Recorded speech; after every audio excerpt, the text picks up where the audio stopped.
Hey folks, Logan Wells here with Dream Guitars, and I have an extremely unique piece in the shop today. This is a 2023 R.1ca from our very favorite builder Tyler Robbins, working with Brian Gallup. But this particular Robbins guitar is actually a build that we did in collaboration with Louis Morcoya, a very well-known artist in Florida.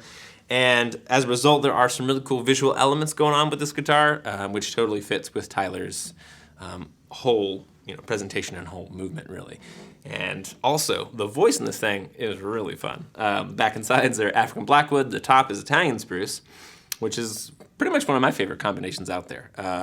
This is the first time I've seen a Blackwood guitar, I think, of Tyler's. And here's to hoping we see more, because it really adds a lot of chocolatey darkness and depth to like the low mids and the bass register, while still having those really round, glassy treble strings on the top end that his guitars always have. So, love the voice in this thing. It's got a little more oomph, and I like it a lot. It's got a bunch of creature comforts in addition to the really cool inlay work. So we'll get into that, for the next couple minutes here. But let's get started with that top. So, Italian Spruce top with a little bit of striping, which looks really nice.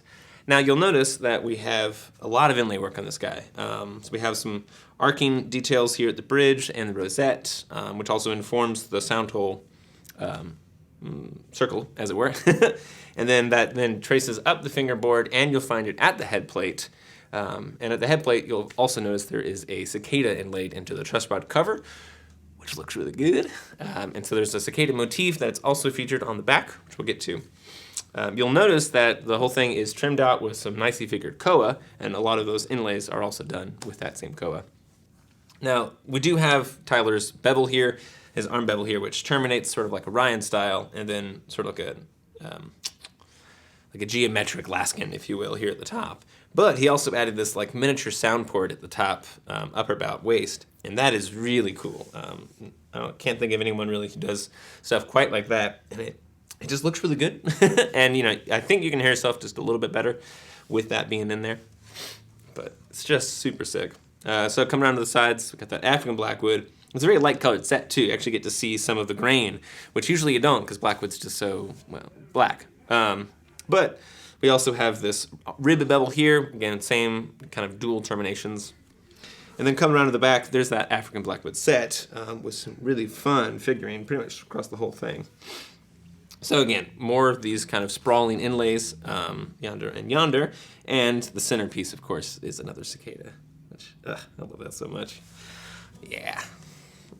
Coming up the neck, it's a 13 fret body join, pretty curved, fairly rounded neck profile, and boy, does it feel nice in hand. And coming around to the front, we have Tyler's kind of two-tone head plate design, which I love, and again, we have that cicada here at the truss rod cover, which looks really nice. Yep.